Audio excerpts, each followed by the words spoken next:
Good evening, Rush Nation. Welcome to the 5 Yard Rush NFL podcast. I'm your host, the Joel Hewitt, and I'm here with the off-season champion. He's on mute, Pete, the Pete Melia. How the devil are you doing? Professional as always.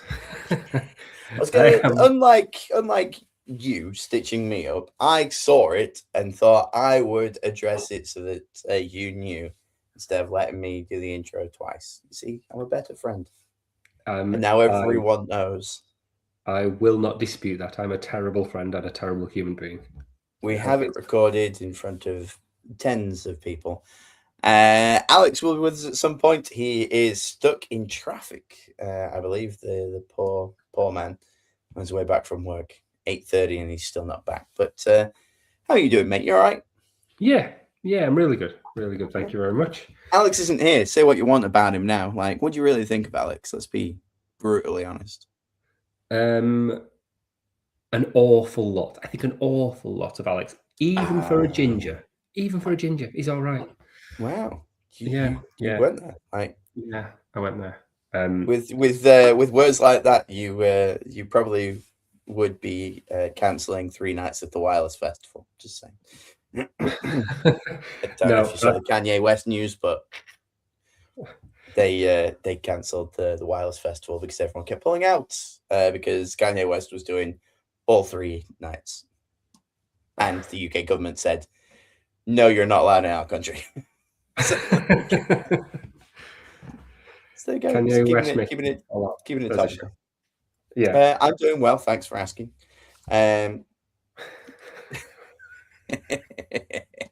Just here to stitch you up. That's it. With Alex not around, I've got to bully somebody, and it turns out to be you. Should we do some news? Why not? Yes, sir. News from the underground. Zazu's news from the underground, and we actually have like a little bit of news this week, which is nice because we weren't around last week due to Pete was a bit tired, so he was a bit sweepy. So I was like, oh, you have a little rest and we'll do it. And not a great deal's been going on. Thank God. Having 2 weeks, we have a little bit more that we can talk about. And the number one story that I'm definitely want to talk a little bit about because, I'm a super fan. Hard Knocks has been announced. And in quite a surprising twist, it's the Seahawks this year. And then next year, it's the Patriots. So they got both the teams from the Super Bowl to somehow commit to this. I did see one thing where they got the Patriots on the hook by saying, "Hey, will you do it?" And the Patriots said, yeah, next year." So they went, "Nice one, we'll book you in." And they just did. So I thought that was a sneaky way of getting in. I'm surprised that we're getting the Super Bowl champions on the Hard Knocks, though. What do you reckon? Yeah, because wasn't there rules around who could be on Hard Knocks? It was you couldn't have been in like the playoffs. There were certain rules that they used to set to say why you couldn't be on. But I think it's been going so long now, particularly when they put like the inner season one and they put a load of teams together when they did an entire conference. That I think they just had to bin that off and just say it's open now. The rules were if nobody agreed to do it, they could force a team to do it as long as they didn't have a new head coach, hadn't made the playoffs, and something else. Can't remember what it was, but it was kind of like those 3 things. If nobody stepped forward, they were like, "Right, fine. Oakland Raiders, you're in." Back then, I think that's why we got the Rams a couple of times and stuff. But if you can nominate yourself in the way the Bills did last year, and I don't know if the Seahawks were asked and they just went yeah, or they approached them or what. But I think it'll be an interesting look for a team trying to kind of run it back. And I was fall in love with the Hard Knocks team anyway, so this is an easy sell for me. I was literally just had a Seahawks jumper on before we started this. I thought, let's not brand myself up too much. People start to ask questions.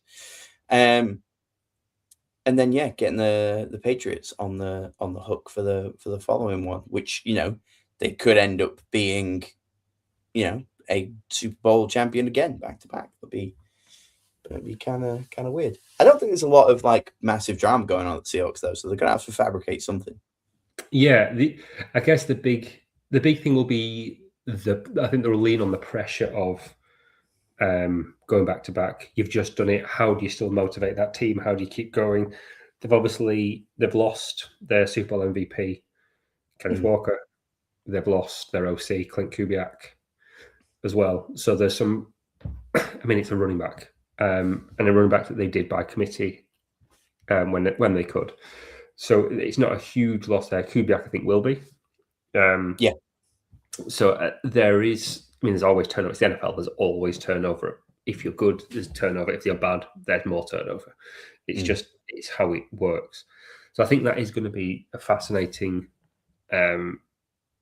diversion there from how do you keep this team with this turnover at the top, because it's notoriously very, very difficult to do. Yeah. I think they need more fun segments. Hard Knocks has started to get a bit too serious at times. They're often in the past it would be and on this day they all went out and bought ice cream, or there was just like interesting things going on and people like denying the moon landing, or just there was always something. But the past couple, it's all been very much inside training camp, which is, I guess, is what it's supposed to be. But like, let's make it fun, Seattle. Yeah, I want to see a lot of coffee, and every episode has to have some grunge music in there. Let's just sort out a couple of the staples, like just play some Pearl Jam every 10 minutes. Yeah, I'm fine. And the best bit of Hard Knocks every year is finding that one player that you fall in love with. Oh yeah, that one guy that you're not expecting to like, or who probably won't even make the roster. And you're like, I love this guy. He's amazing. And then, he's got cut. Or, he's made it to the practice squad. It'll be fine. Yeah, and then you never hear from him again. I can't remember his name in true fashion to what we're saying, but I think it was an Atlanta Falcon, and his tagline was "Bang Bang Chicken and Shrimp," and he would just say it all the time, and that stuck in my head. And Chris will tell you the same. And we're just like absolutely like fell for the dude. He didn't make it into the 53. I don't think I don't even know if he made practice squad, but he was so entertaining. Like on the show, it was like, oh, what's going to get up to this week? The hijinks. So yeah, you need a bit of that, a bit of levity. It's all a bit too serious. And speaking of the Falcons segue, we've not got it in our list here, but nominee for the worst redesign of a jersey I've ever seen in my entire life. Hats off to the design team for getting paid to come up with, let's make it red. Well done. Well done, everybody. You were trying to do your homework on the bus on the way to school, and they just quickly colored it in, or right click with Microsoft Paint, so they just filled in the one section. They changed the numbers a little bit, and people are going. There's two very loud camps. One is like, it looks super clean, and they're backed kind of without any kind of gimmicks, and the other half, my half, are going, this is clearly for manufacturing reasons, to just make a simple red jersey that you can iron a number on and ship it out. I mean, it's not. They didn't have the old uniform for very, very long, did they? It was only a few. They have to have them for 5 years before they can change them. Was it 5 years? It didn't feel that long unless you were watching them play. Unless they've reduced the amount of time that it is nowadays. But it was traditionally, It was always 5 years. Right, because I didn't like that. I know they tried to do something different with the cool font on the numbers and things like that, and they tried to make it look a bit different. I never particularly liked it from when it first came out. I liked the big ATL. I liked the fade from black to red. I thought it looked all right. I didn't mind the fade black to red, the kind of the dip dye effect. Yeah. But I didn't like the numbering in the ATL. That didn't do it for me. I think a lot of people didn't. So they were like, right, it's the moment we can change it. Let's change it. And it felt. You look at it, it feels like when they're like, right, we're not going to be called the Redskins anymore. We'll just be called a football team till we figure it out. And this just feels like we'll just go to a plain team till we can figure out what a cool kit could look like. That isn't going to make us look like the Cardinals. But here's the trend. It happened with Tennessee a couple of weeks ago. Just I mean, it's a nice color blue, but it's just a single solid blue color with not a lot going on. Now we've got a single red. I think eventually they're just going to change everybody to being this standard ass, like boring template. And then, well, maybe we'll get like some like funky ones here and there, but I think the last good like jump was like Rams and Chargers when they started to like mix things up with them a little bit. Like if But you want to saying that, see, go because if you want to see what good football teams, like what good kits look like, look at all of the Adidas kits for the World Cup coming up, because all of them are absolutely banging, and there's character and personality, and they look unbelievably good, almost to a shirt. And then the Nike ones are all pants, and you can see that in some of the NFL offerings. They're either classics, Saved by the boring Colour, and lazy. Yeah. Well, let's hope the rivalry gear is decent this year at least, and then we'll see what comes from that. Jonathan Bullard, 2.5 million 1-year deal to the Cowboys. I didn't read this. I didn't write this. I'm just reading off of a page. Keeping it on brand. Ex Falcon as well. Yeah. Oh, there we go. We're doing some links here. We're okay. Now trying to find a way to link this to the Bills, and we'll have 4 in a row. I mean, it's tenuous. It was with the Vikings. Last year it was actually with the Saints. Bears draft pick 10 years ago. Kind of moved around the league, but he's just a bit of a journeyman. He's just a warm body. But to be honest, a warm body will be an improvement on what the Cowboys had last year, because they sucked. They were so bad on defense.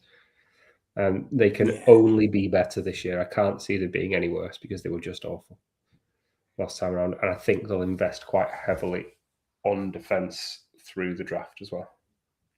Well, yeah, they're going to have to, because we were saying, last season, like the MVP level performance being put out by Dakota,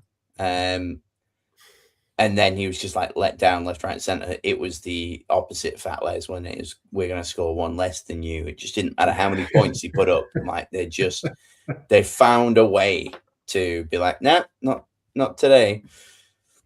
And Jerry Jones probably like that because there was headlines, but he's an idiot.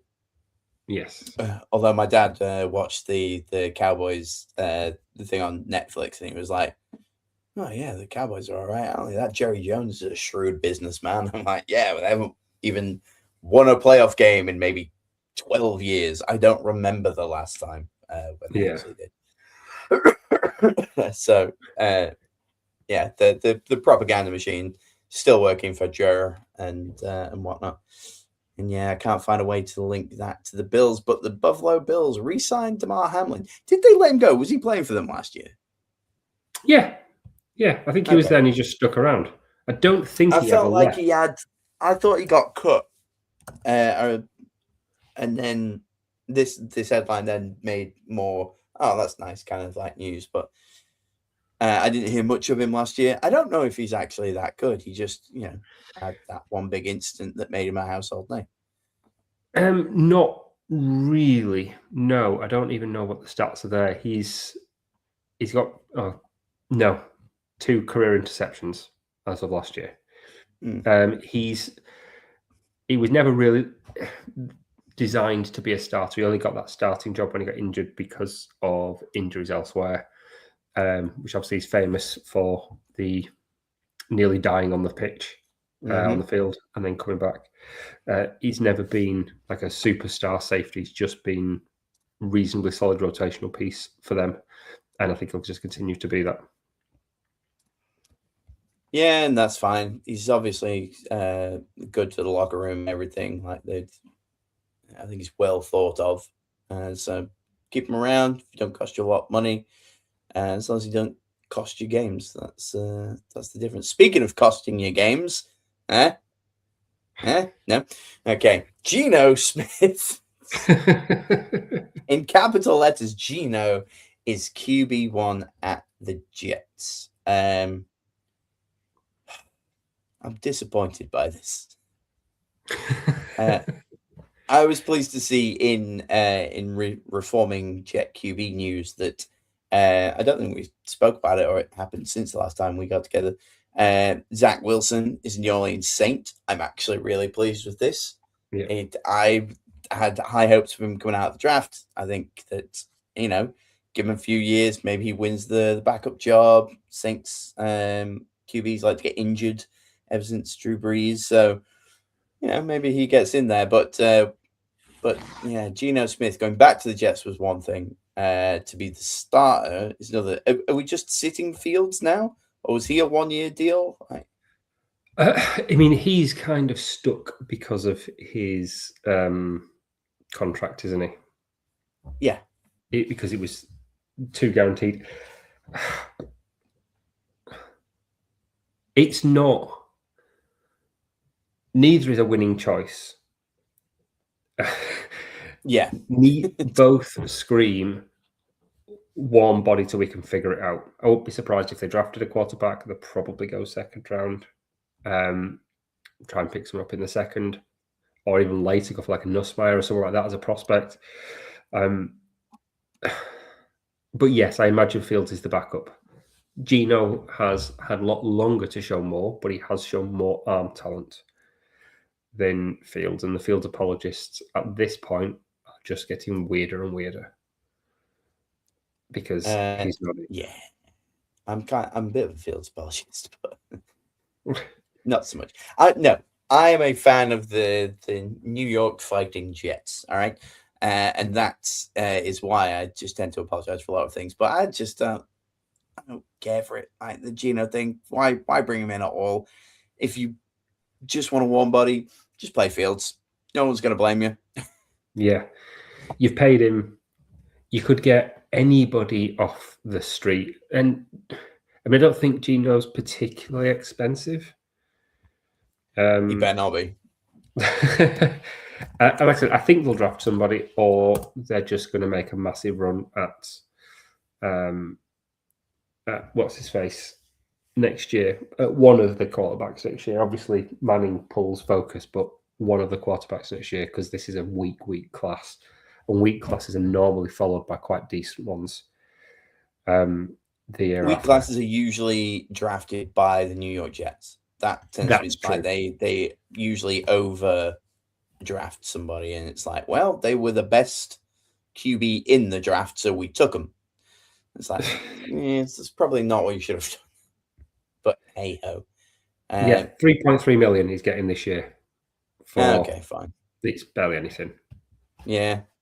All right. Well, at least we'll just take a year off. The Jets. I'll keep an eye on them. I'd still like to watch them, but maybe don't care for it that much. I don't expect anything from them anyway. I just like it when middling teams or poor teams play poor teams. So just the occasional fun matchup in that. I didn't know about this. The refs are on strike, apparently. Yeah.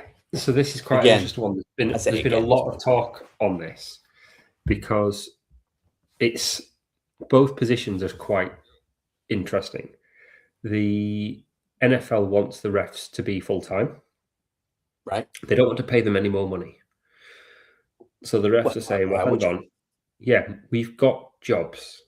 Some of us are like aerospace engineers. We've got decent paid jobs and we get paid by the NFL to do this part-time. So we take away our career, all of that money from there to come and work for you full-time. Mm-hmm. Why would we do that? And the NFL's position is, yeah, but you were really rubbish last year. And there's been job security. You were terrible, so quit your job and be full-time terrible. Yeah, exactly. And how much pressure there is on full-time refs making mistakes, like you see in the Premier League, where refs will get demoted if they have a bad week or two, or they get put into lower divisions because they're not having good games. Yeah, there isn't that option in the NFL. So mistakes by refs and a few in close proximity are high profile, and then you're just out. You can be done when you're full time like that. So there's talk of bringing in like college refs and part time refs from other places as well, just to get bodies on the field. They still think it'll get Scabs, sorted. we call them, Pete. Scabs. Yes. Crossing picket lines.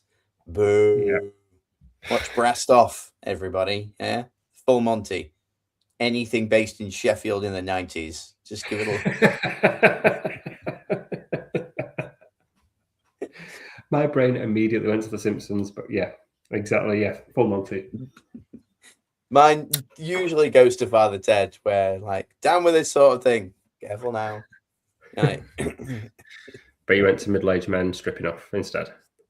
That's fair. Yeah. Well, because I'm with a middle-aged stripper. That's you pull focus. And speaking of middle-aged strippers, no. Defensive tackle Dexter Lawrence, sexy Dexy, wants trading away from the New York Football Giants. I don't know enough about the guy. What I do know is, again, I quite enjoy watching the Giants, and currently, to me, it looks like they keep making good moves. It seems like an odd time to want out. I know he's been trying to negotiate his contract for the past couple of years. Yeah. And it's not been going very well. But surely now you go, division's wide open. They've got, Harbaugh in there. All of the other like offensive pieces appear to be like falling their way. They possibly could end up drafting that like hot shit running back if he falls. What is he, 5th? The Giants? I think so. If I'm not mistaken. Where are we? Yeah. So if he gets past the Titans at 4, then they could end up with that as well. Like, there's just a bunch of stuff that would say stay Dexter Lawrence. But he wants to trade. Have you seen anything? I've not seen any quotes or anything from him or what?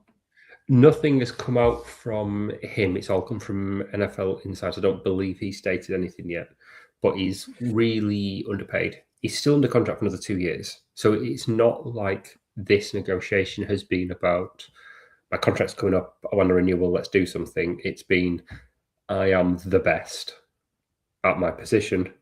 Mm-hmm. His stats compared to other players at his position are absolutely ludicrous.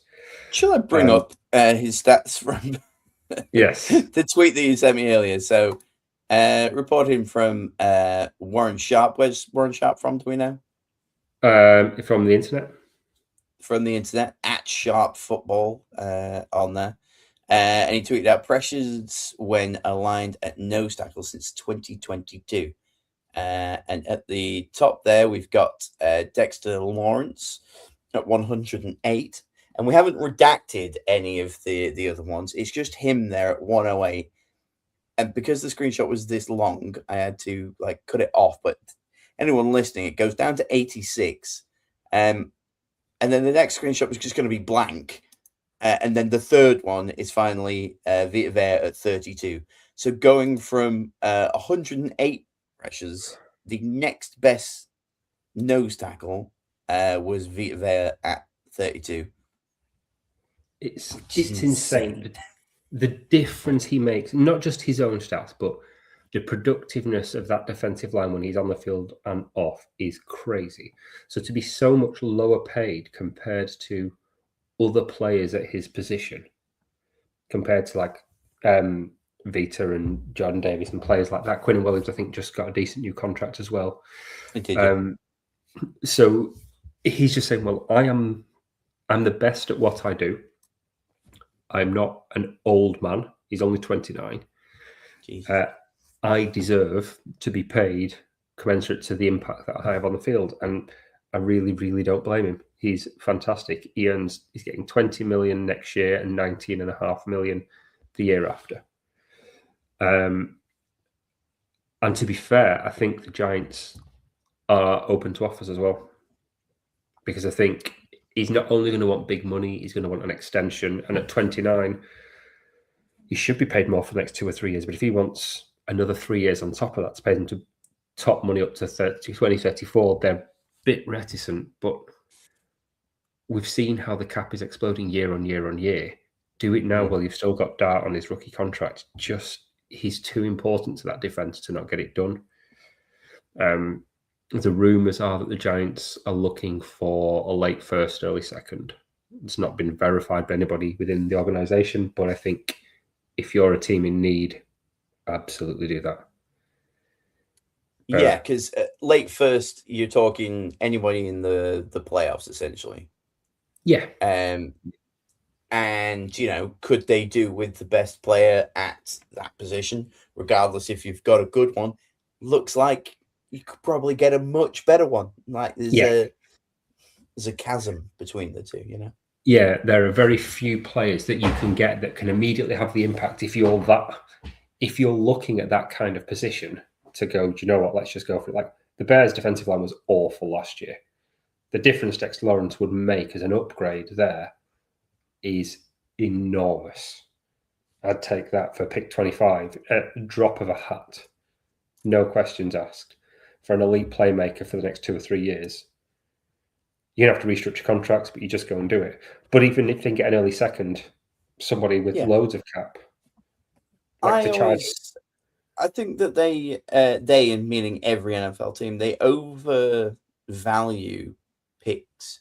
When you've got a player that you know what you're going to get instead of one that you think you might get, that to me is worth it. Like, hands down, he's the best at his position.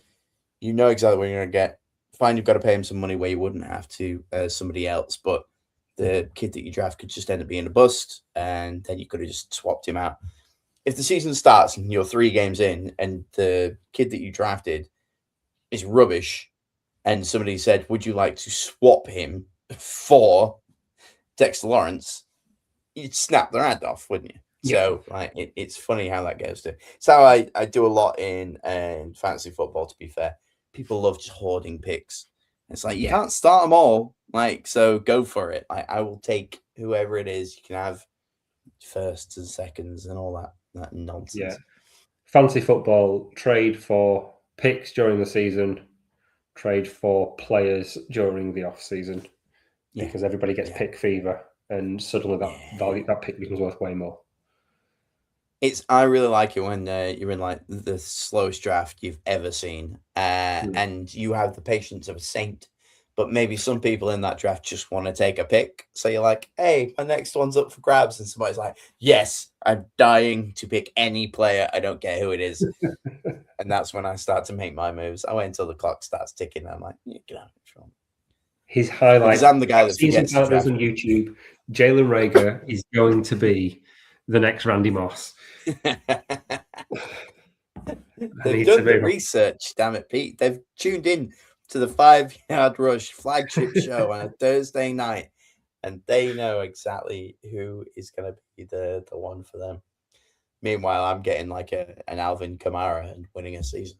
I'll do it. Yeah. Don't think I won't. Living the dream.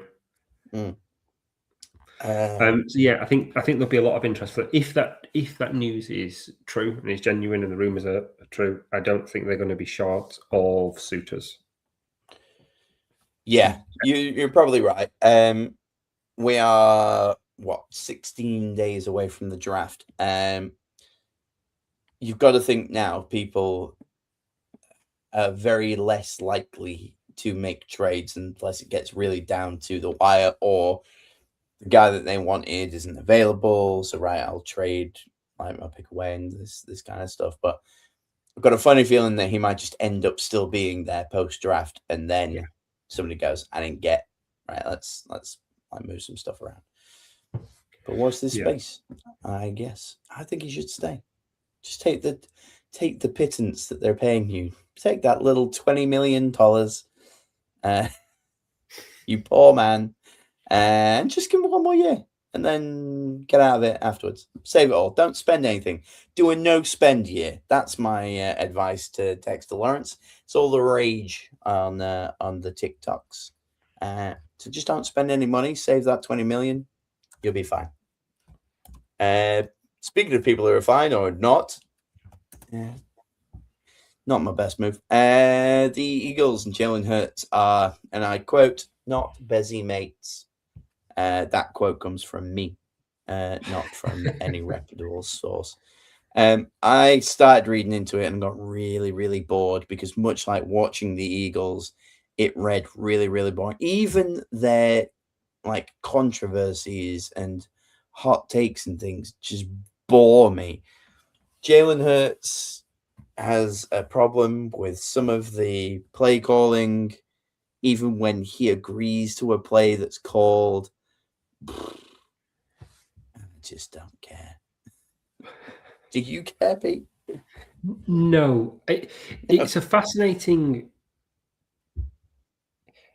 Jalen Hurts is the most fascinating player to discuss in NFL for me because the wildly different views. I don't care about his relationship with them as the team, but he seems to be the most polarizing player in the league. He's a Super Bowl MVP. He looked absolutely elite. The team was rubbish last year with poor play calling, a poor OC, and a lot of people were like, everybody was terrible on there, including Saquon. Was a massive step off. Hurts was a massive step off. It's all Hurts' fault. He's rubbish. He was propped up by having a great team around him, but he wasn't the year before. He did have a great team around him, but he played really, really well. I think he's a fantastic quarterback, but some people seem to think he's a product of his environment, and I find that peculiar. Maybe he does need good coaching around him, but very few quarterbacks don't. Yeah, I'd like to see him anywhere else. I think that's it for me. I think he would be way more exciting at literally any other team. Like he could drag the Cardinals to the playoffs, I reckon. Like it's one of them. If you just dropped him in to a team, he is a difference maker, and like the rising tide raises all boats. I think he could do that. But I think he's just going to end up at Philly for his entire career and just be. I mean, look, he won a goddamn Super Bowl, man. Like I can't. Like, he'll always have that, but I think we've got 6 to 8 years, I guess, of him, and I think we just might end up in a bit of a Dak Prescott situation where he shows up, he looks great, he doesn't win another Super Bowl, we carry on, and that's a shame. I'd like to see him go somewhere and be a bit more flashy. He might do at the end of his like career, might do a bit of a Tom Brady and go and try somewhere else. I would love for somebody to just say, right, fine, give him here, go and draft somebody or do something. But the Eagles can't do any better, and no one's giving anything up for Hurts, so you're stuck there, mate. So maybe don't whine on the internet about it, and just keep these things behind closed doors. I think last year, like I was convinced they were going to get it together in the playoffs because the team was too good, and they didn't. It just didn't. It didn't work out for them, and I put a lot of that down to an appalling OC hire. Now they've got a good. They've hired well this year. I can't remember who it was they brought in, but they brought in somebody really, really good this year, Sean Mannion, who used to be at the Packers. I think he's going to be really, really good. He's an ex-QB himself. I think he's going to do wonders for that team. I was just sitting down. It sounded cool about it, Pete. Yeah, I probably should have muted then. But I think bringing Mannion in will make a difference, and I think you'll start to see the Eagles get back to where they were last year, even if they've got a too conservative head coach. And I think Hurts will shut a lot of people up again this year.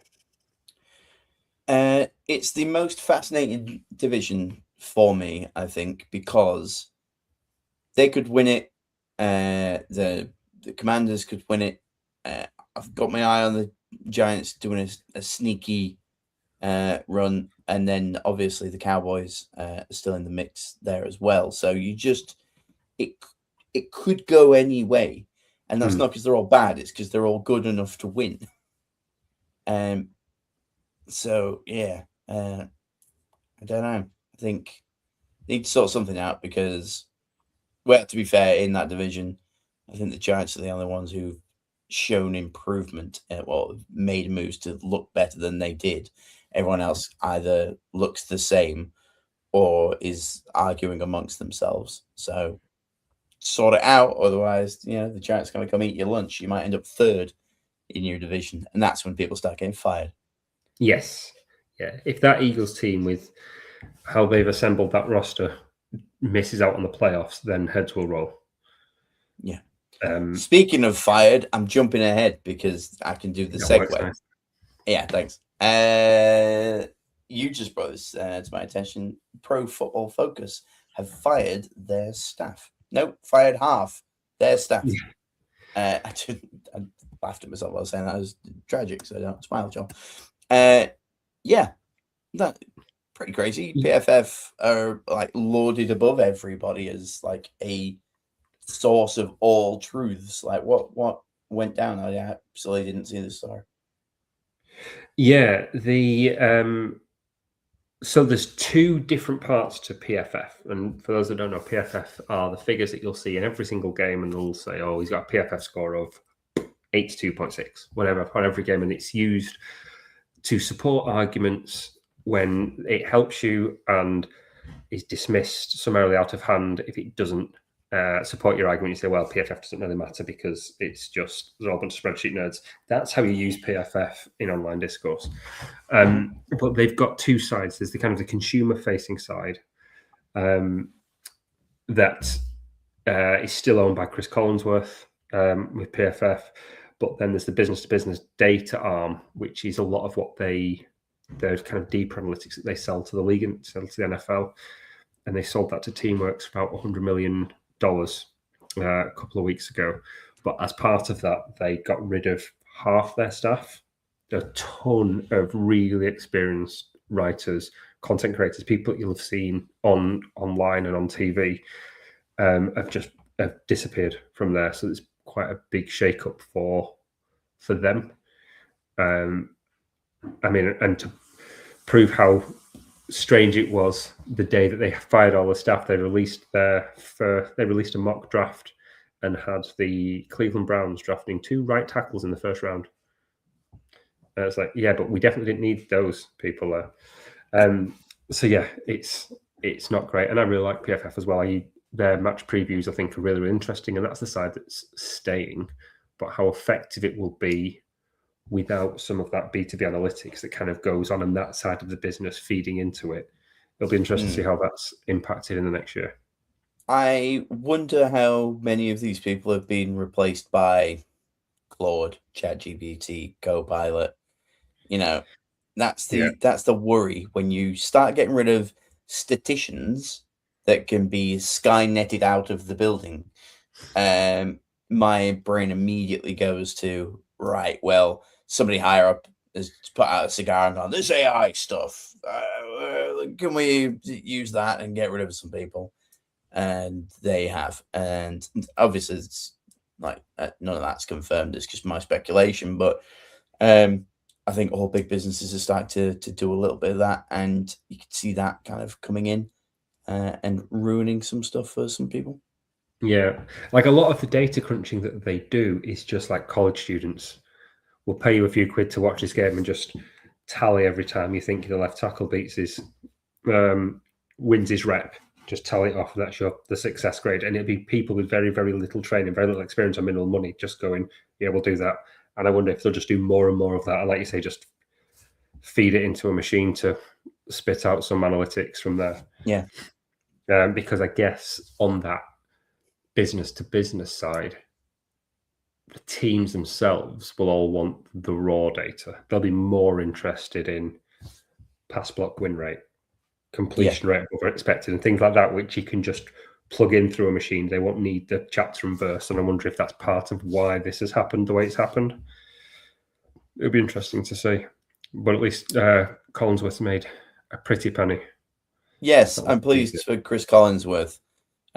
because how else will he fund Patrick Mahomes' rehab? So that's where I assume all the money's gone to flowers and teddy bears and back rubs for Pat Mahomes. It's funny as well, like because this past week I saw Rich Eisen getting emotional because the NFL Network is now technically not a thing anymore. The buyout by ESPN, aka Disney, has gone all the way through, and he got a bit teary eyed. He got his last check from the NFL Network, but that's another company that is bought a company and now is merging the NFL Network and ESPN together. So we're going to start, do you need both an Ian Rappaport and whoever the ESPN guy is, Oh, well, the answer is you need Ian Rappaport because the ESPN guy, whose name temporarily escapes me, which is bugging me, is rubbish. I really don't like it. He's such a team mouthpiece. What's his name? I It's really not don't Schefter, like is him. it? Yeah, it is. Yeah, okay, there you go. Yeah, thank you, Schefter. I'll take Rap Sheet over Schefter any day of the week. Yeah, well, the thing is, Rap Sheet could probably go incredibly freelance and make a hell of a lot of money for whoever he pops up for, because he has his arms and everything. But yeah, a lot of shaking up when it comes to things like that. Interestingly, when I talk about Rich Eisen, he left ESPN to start or be part of the start of the NFL Network to make that a thing, because he was a big voice and it was a huge deal for him to go over to this independent network. And now it's literally come full circle where the thing that he helped build got that good that it got bought out by the big company that he left to go build it. Obviously, I don't think he was an investor or anything like that, but yeah, it's weird how things like that come about. Speaking of big companies, tenuous segue. You'll like this one. I only thought about it earlier. I thought I'd just give it a little Google and see what the bees are buzzing about. And Caleb Williams is currently the leading candidate to be the Madden NFL 2027 cover athlete. Madden curse or happy for him? I don't mind the Madden curse if it's 2027 and it comes after a Super Bowl win. No, well, Madden 27 is this next one that comes out this year. Oh, really? Is that how it works? Yeah. That's weird. I don't buy or play Madden at all. It's the 26-27 season, but Saquon was the 26 and this year's the 27. Yeah. I don't know why they do it like that, but they just do. It makes sense because they'll just be able to get a cool picture on the front. I'm guessing they'll have the kind of Air Caleb or something like that on the front. Yeah, the mock-ups that I saw that people were doing, it was the Jumpman pose. Yeah. And yeah, he looks cool. The Iceman. Yeah. Yeah. We thinking that? Yeah. Yeah. Trying to trademark things. And all of the kerfuffle that's going on around that. I wonder, in the creator player, is there going to be like a nail polish bit as well where you can customize? I hope so. Yeah, I want to go gloveless and be able to choose my own nail color, because I do play Madden, and I don't care who's on the cover, but yeah, it'd be interesting to see a Chicago Bear on the front of there for the first time in a long time. Yes. Yeah, I'm actually blanking the last time I was saying. I think there was a special edition that had the 85 Bears on the cover if you bought the super mega edition or whatever, but not the cover athlete. I'm just Googling it now. Bears have never had a Madden cover before. Wow. So Caleb will be the proper Madden. He'll be the first one. There we go. If it comes through. I mean, I can't think of anybody else that would deserve it more. Yeah. There's nobody. I like a bit of flash. It doesn't have to be the MVP of the season. No, just has to be somebody that people will want to play as in Madden. And given how he plays, I imagine a lot of people want to play as him because he'll be fun. And he's got fun weapons, so a lot of people will pick the Bears because they'll be a nice team to play as. Yeah. Which it will be even if they don't choose him. You've added something to the... Is this breaking news? Did you need a breaking no, news? It's not. I think I just No. forgot to it happened a couple of days ago. But yeah, Trayvon Walker, the first overall pick for the Jags a few years ago, it just had a 4-year, $110 million extension. So remember, he was the guy when everyone thought the Jags were taking, I think, Aiden Hutchinson, and they pivoted and put Trayvon Walker as a prospect because, like, the upside of him, if he's not produced at Hutchinson's level, if he steps it up, his upside is much higher. So they went with Trayvon Walker, which was a bit of a surprise on draft day, which is always nice to get a surprise on draft day because you don't really get it that often, particularly with the first overall pick. Yeah, he's got that cheddar, 4 years, 110 million, and I think he's worth it as well. Yeah, good effort. They could be sneaky again, the Jags. I don't think the whole division's got everything figured out just yet. And if they're securing guys, and I know, ETN went over to the Saints, but they've got all sorts of good stuff over there. They always draft incredibly well. That I always look forward to see what the Jags do in the draft. I mean, you say that about them taking this guy instead of Hutch, which is crazy. But at least for the past couple of years, I've always seen some good stuff from the Jacksonville Jaguars. So I'm actually really looking forward to the draft now. I've started to get into it. Once April kicks in, I start to just have NFL Network on and just let it sit on repeat. And I try and take some stuff in by osmosis. But they're really excited because they can finally start talking about things. Yeah.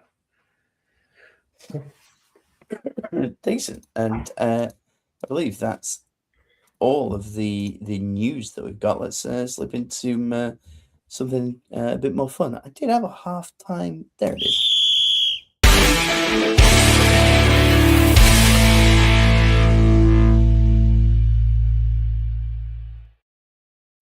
Nice. Not had a halftime drop in a while.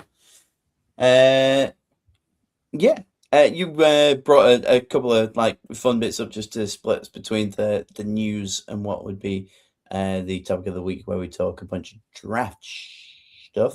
So hit me with a bit of halftime fun. I think if we're talking, like you said yourself, that we're getting into April now, it's getting that countdown to the draft, which is 2 weeks. Yeah, just over. 2 weeks away. If you want to start looking at plays, you'll be starting to see more and more mocks. You won't be able to avoid them on social media. You haven't been for a while, but they'll start to probably get a bit more credibility, even if they're always wildly inaccurate because they never predict the draft day trades. But you want to start looking at players. There's a few resources that I always think are fantastic every single year. The first one is at MathBomb on Twitter, and they do the RAS scores. You might have seen them, the RAS scores, which is the relative athletic score. How that works is they will assess every player that does a combine or a pro day. They'll measure their weight, their height, all of their combine results that they do, and they'll give them a ranking. And the score will be from 0 to 10. And 10 is they are the best. They have the best athletic profile for any player in that position since 1987. That's how far they go back. So they're literally putting all this together, giving each one a relative score, and then ranking them for the last nearly 40 years. Jesus. Worth of players, and saying this is how good they are compared to them. Now, it's not everything. You'll get some players that are that get 10s and they're not very good. It doesn't translate to NFL. Anthony Richardson was a 10, obviously, at quarterback because he's an absolute unit with a strong arm, was very, very fast. Yeah.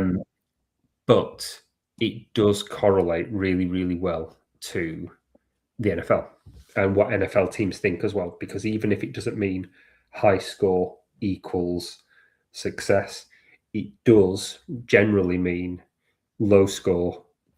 The draft stock will fall massively, or they won't get picked, or they'll become undrafted free agents. And it factors in a lot, and it helps you to really understand some of these figures that you see at the combine, apart from the obvious, oh, this guy run a 4.3 on his 40 time, where they kind of pull focus and they get those highlights. And they do a lot of work as well. So this year they've still not done them all, because still a couple of pro days to go, but they've done over 2,600 players. They've done a RAS score for. Some players don't get them because they don't do the combine. Right. Yeah. So a lot of the big has name anyone players stuck out from what you've seen? Like anyone higher than what you would expect, lower than what you would expect?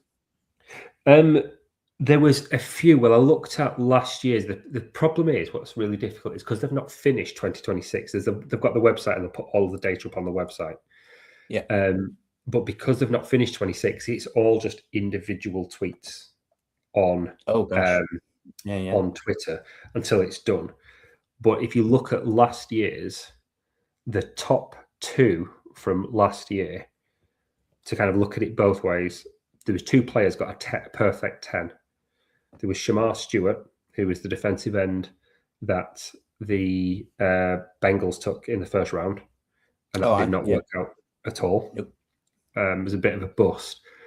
But there was Nick Emenwari, the strong safety, who went to the Seahawks and was absolutely lights out, went in the second, and he was really, really good.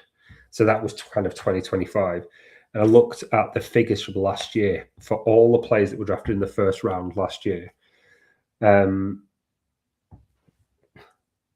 were half of the first round class had a RAS score. The other half didn't have a score because they didn't participate in combines or anything like that, or they didn't have enough data to get a score because they said we don't need to look at the tape. But so of those 16, 13 of them were above an 8.3, so were really high scores, and 9 of them were above a 9. So the teams go, this is it. So if you think, I love this guy, he's amazing, but his RAS score's like 6, 7, there's a chance that they're probably going to fall, and it does tend to correlate, which I think is quite good. The one that I found really, really interesting was this IPP Guide International Player Pathway. Uar Bernard, who Great is Uar,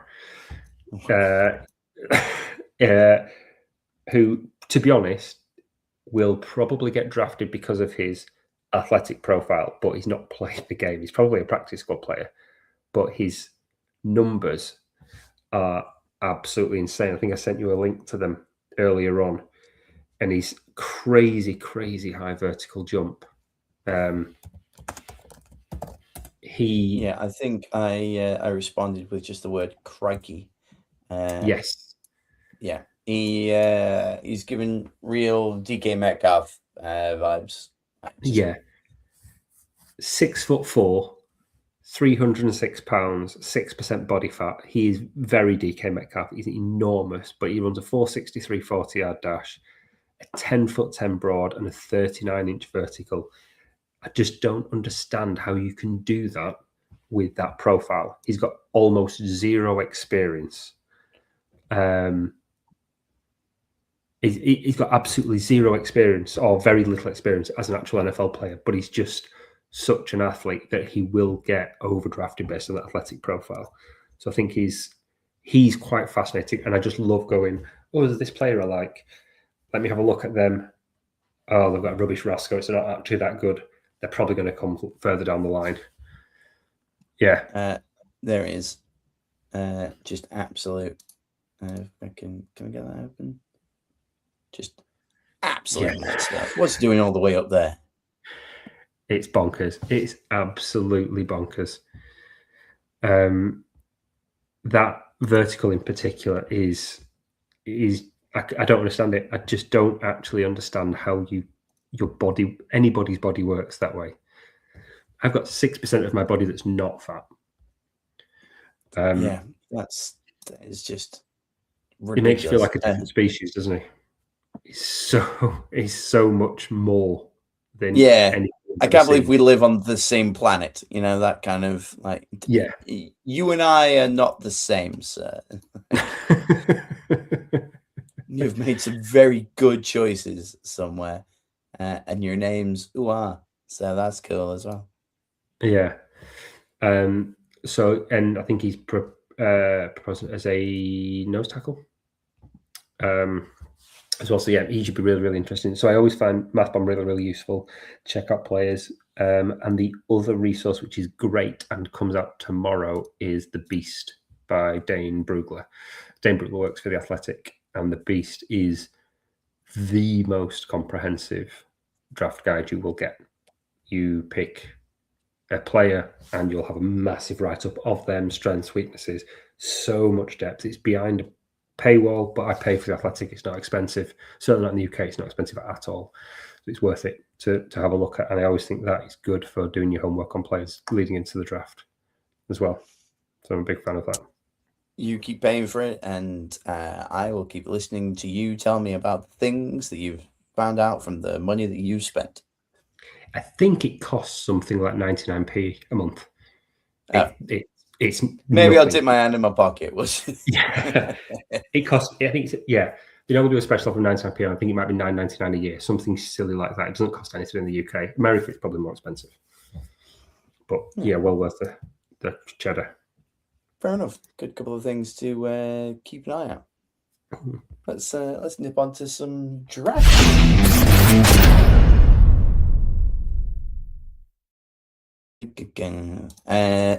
Just because I wanted to use the pun, topic of the show: the draft and the furious.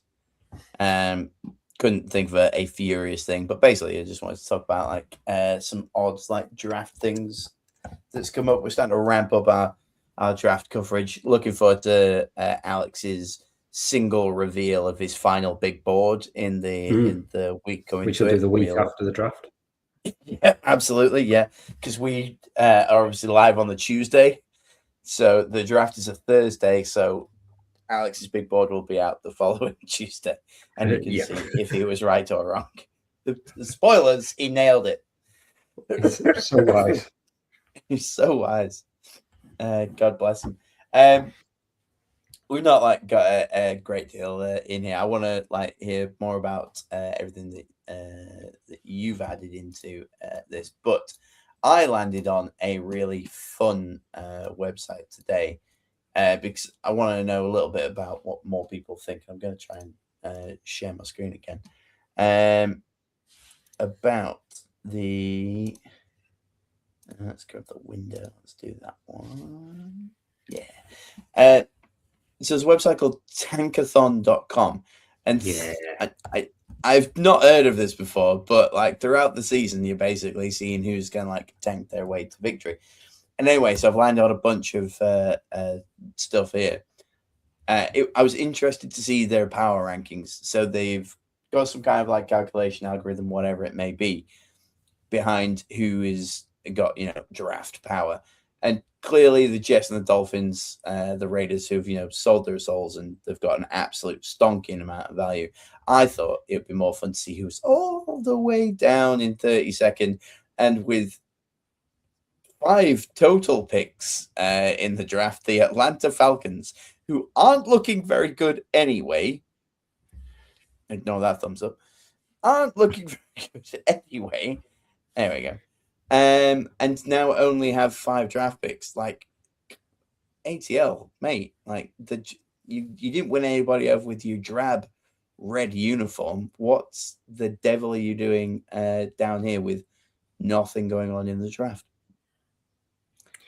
And they obviously traded away their first this year to pick up James Pierce Jr., who was great and is almost certainly going to jail. Yeah, good point. That's not going to help things at all. And it doesn't seem like they've got the answer at QB. They've got a rerunning Tua and they've got Penix. They've got the left hand massive. Yeah, the lefties. So yeah, it'd be interesting. They shouldn't be last. it's weird when you look at that, because obviously that there is focusing on draft picks as well, because the fact that we're up to 18 and I can't see the New York Jets is giving a lot more weight to draft capital than The Jets have got what 3, 6, 9 picks plus it's like 2 in the first round, the second pick of the first. They've got 3 of the top 33 players. So I think they weight it based on a bunch of stuff. But the values for each pick are based off a chart set by the Harvard Sports Analysis Collective, which, let's just blind fire into their website and see how to value NFL draft picks. All right, let's just read this entire thing. Lovely. This is the stuff. There you go. Used to determine the value of picks. So number 1 in round 1, 3,000 points. That's normally how you use it for a bit like NFL trade. Do you know when you're doing your fancy football trade calculator? Well, I've gone into this trade calculator and it tells me that if I give you Tyler Algier and Darnell Mooney and a 4th rounder, that is the equivalent of Jamar Chase, because all of those give enough points to be Jamar Chase. Points, points add up. I'm sure that's how it works in Madden when you try and do trades and things. But clearly with the number 2 pick and another first round and quite high up in there, I think the value there is about right. A competent team would do well with that. Yeah. And I'm more interested in the Dolphins draft because that's the saucy one for me. 2 first rounders and then a hell of a lot going in there, and they've got every position to fill. So they could end up coming out looking great because they've got so many draft picks that they can start bundle some together, get some out there, just to maybe sell off the number 11. Who honestly knows? Your lot, by the way, down here at 22. Yeah, just humble. And they would have more, but it was confirmed this week that their appeal to get the draft picks for GM Ian Cunningham going to the Falcons was unsuccessful. So they didn't get their 2 third-round comp picks that they thought they were going to get. But it'd be interesting to see what the Falcons can do with that, because there's still a long way to go and not a lot of ways to get there. Yes. That's hilariously bad, in my opinion. It's another tank season. We'll check in with Tankathon as we go through the year, I'm sure. But that is just that I would point out that I thought was hilarious. And I will jump off of me and go back to you, because you have more interesting draft stuff that you want to talk about. Tell me about the thing that you're doing with your online community. So I do an online draft with 31 other like-minded people, and it's kind of a slow draft, but we replicate the NFL draft. So everybody gets a team, and you go team by team, pick the player for that, and then it's all scored at the end of quite a deep online spreadsheet. It's incredibly nerdy, but it's really fascinating because you start to look at players, because once you get past the 3rd round, you're like, who is this player? Who's the best player available? Let's have a look at them. Do they fit need? And you start to look at different teams. I normally like to pick the Bears because I'm relatively knowledgeable about the squad and I know where it's going to go, and you can see obvious holes that need filling. But this year, I was beaten to the punch, so I've picked up the Raiders. And I asked for the Raiders because I'm fascinated as to how they approach this draft. They've got a lot of draft picks. We just saw they were 3rd on that list. Yep. So they're 3rd on that list. But a lot of draft picks. They've obviously got the 1st overall pick, and they're going from Endo, so that seems like a given. And then, but how do they spend the rest of that draft capital? How do you build around your hopeful franchise quarterback when you've got holes everywhere? They've got the worst wide receiver core in the room. That's the most obvious. And this is a draft that seems stacked with wide receivers. There's a lot of wide receivers in there. Maybe not super elite players, but guys that you think day 2 could do a job and could really step up. there's a reasonable number of defensive end prospects as well, and a lot of them seem to be late first / day two caliber. So how do you approach that draft from there, and how would I do it, seeing how other players draft? It's not a perfect science because I think people tend to skew towards offensive players. You'll get too many running backs, too many wide receivers. It's running backs, wide receivers, tackles by people who think they're clever, and defensive ends get taken way too much. You fewer safeties, fewer cornerbacks, fewer linebackers, blocking tight ends, things like that. So it's not a fair reflection on it, but it is always interesting to see how it goes. And when I looked at it, I've gone Mendoza in the first, and then I've actually taken 2 tackles, a cornerback, and a wide receiver. So I've ended up with Maxi Anacho. It was a tackle because that Packers O-line is awful. They've got one good tackle, and then everybody else sucks. Basically, and they need all the protection they can get. And it always seems like the most obvious thing: focus on protecting your quarterback, give him a chance. And they've done that. That's how I'm thinking they're going to make that work. I went for Davison Igbinosun in the secondary because the best player on that team by a mile is Max Crosby. They've got a Hall of Fame caliber defensive end. He's absolutely superb, but they were middle of the pack in pretty much every defensive metric last year. And I think the more help that they can get in the secondary, the more time that buys Max Crosby to be productive up front. Because players aren't going to get open as quickly, and you need that when you've got Herbert and Mahomes and Knicks in division. You need to be able to protect the pass. But because everybody went wide receiver early, the first wide receiver I managed to get was Eric Rivers, which was really, really late. Everyone else just felt like a reach because they'd gone high. I think he's like the 20th wide receiver off the board. I've got a pick 117. And again, that was a RAS monster. He's really, really good. Math numbers, he'll help on special teams, he'll help at the end. But that's a long-winded way of talking about there's a lot of different ways to skin a cat and we've seen it ourselves. I remember when Fields came in, one of the first things that Ryan Poles did in Chicago was draft special teams players. It's like, I'm going to focus on the secondary. I'm going to get Velus Jones Jr. I'll draft him. When I think they wanted George Pickens. So that worked really, really badly because he thought if we can shorten the field with special teams, if we can be better on defense, that'll put less pressure on the offense and it will help that way. Or you could go, well, let's give him really good wide receivers who can get open so we can get that passing game going and get into a flow quickly.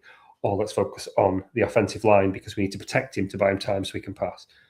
That Jamar Chase v. Penei Sewell meme from a few years ago.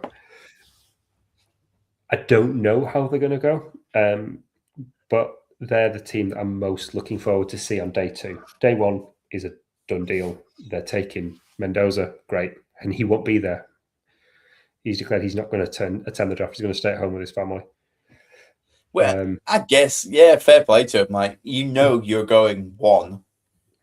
Spend all the day, blah, blah, blah. Yeah, spend the time with the people. Just like hold up a black jersey and then, get your 8 hours, read your Bible, have a glass of warm milk, ring Kirk Cousins, tell each other a scary story, and then go to sleep. That's basically what's going to go down. I like the idea of them going to work in the most Harry and Lloyd in the dog van. Because you don't need a radio, you're just singing their own songs together going into, and that'd be beautiful. I like that. I was going to say in matching pajamas. Yes. With a cuddly version of each other under their arms.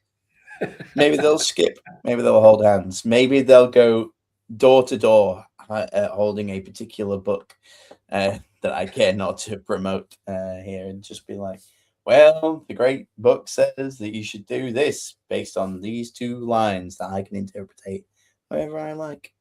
I have no love lost for Kirk Cousins. I think he's going to be great for Mendoza in a mentor-ish style. Yeah. Do you think he starts? They're going to start Cousins? No, no, I You don't think think he's just so. going to chuck Mendoza in? They've said the plan is to start him, and sensible teams by their QB1 time, but Cousins looked washed last year. He did not look He did, yeah. it at all. I think they just get Mendoza the reps. If he doesn't start week 1, he'll be starting by mid-September. It won't take long because Cousins isn't enough, and there'll be too much pressure. As soon as he throws a bad interception, there'll be pressure up the wazoo to get rid and get him started. Yeah. I got a funny feeling that they may. Well, I don't think they're in it to compete this year, is the thing. So I feel like that's why you start Kirk Cousins a bunch and like drop in Mendoza halfway through the season when not everything's lost, but you're middling, you're 4-4. And it's like, right, you've got us to even keel.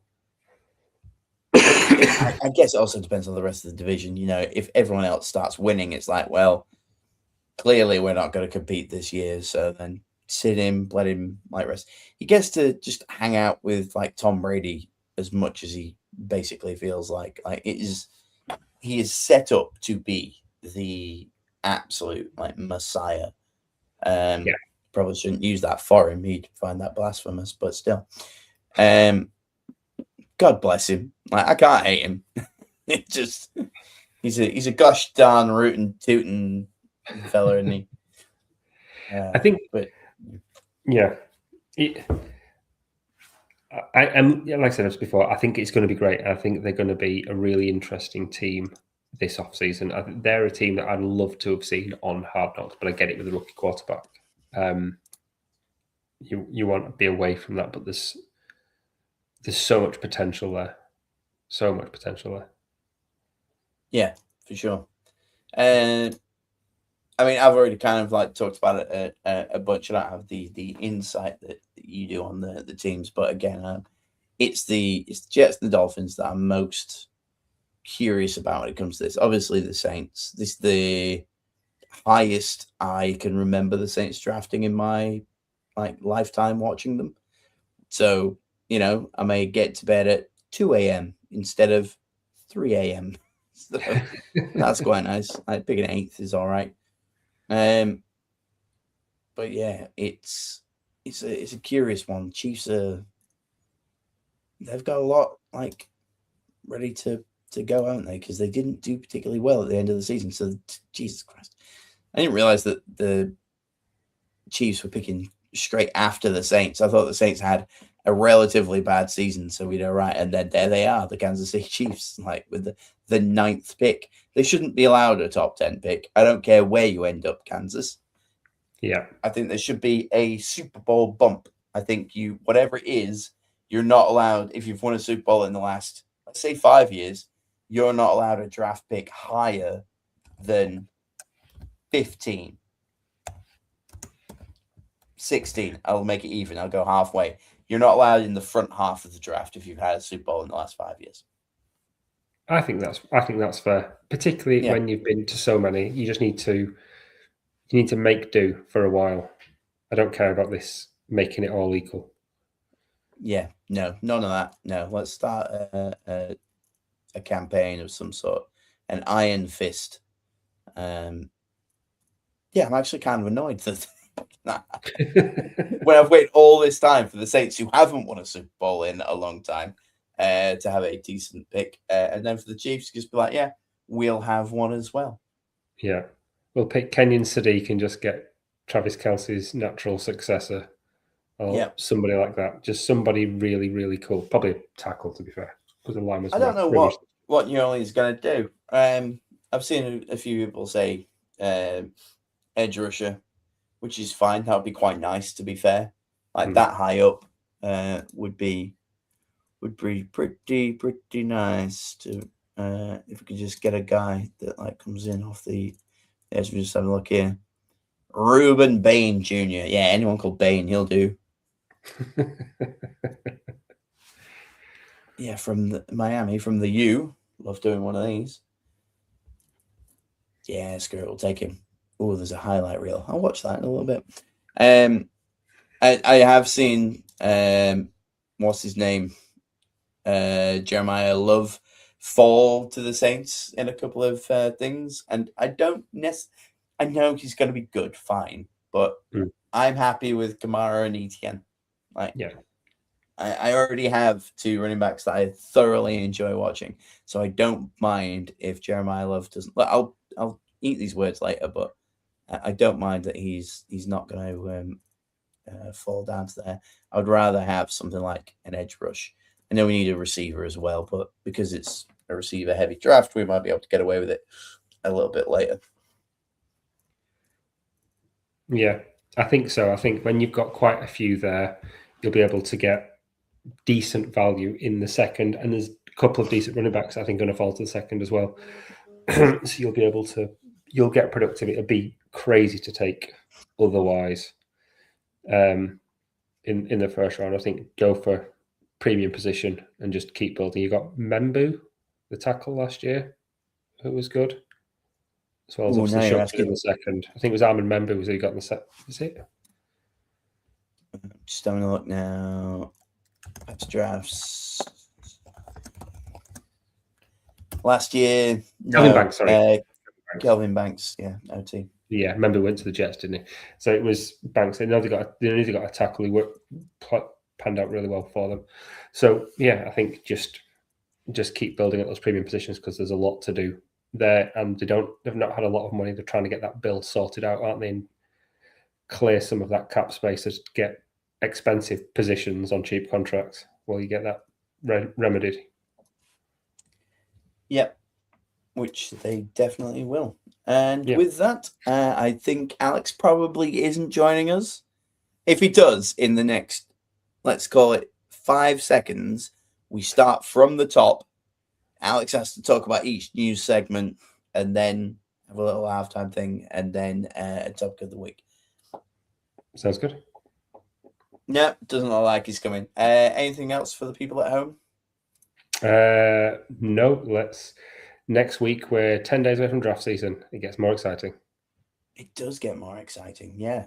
We do get 2 shows in before the draft, don't we? Yeah. Yes. Okay, right. Maybe a sneaky little mock draft. Maybe do the first round or the first half of the first round. So next week we'll see. We'll try and maybe do some live picking.